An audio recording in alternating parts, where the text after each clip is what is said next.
Trading signal. So, ayan, napakadaming naghahanap niyan.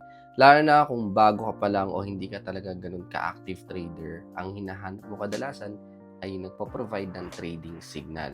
Kaso yung iba dito may bayad. So, sometimes you have to pay an enrollment fee para makasali ka sa community nila. Pero syempre, hindi naman lahat naniningil. Meron din nagpo-provide ng mga libreng trading signal. Katulad na lang itong ginagamit ko.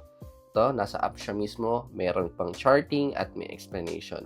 Libre lang yan. At ang ginagamit ko na app dito ay Exness. At ayan nga mga paps, no, napakadami nilang pinoprovide na trading signal every day.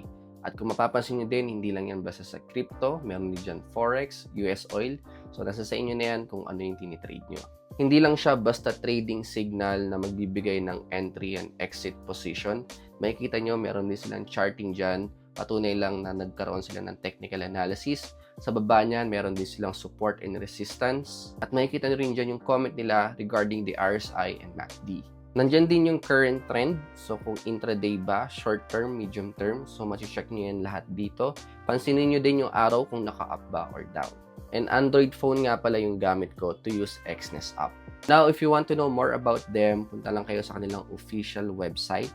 Nilagay ko na rin yung link nila sa aking bio, ayan, para direkta na kayo doon. Kung meron kayong question about trading, syempre i-comment nyo lang yan dito at huwag nyo kakalimutan mag-follow para updated kayo.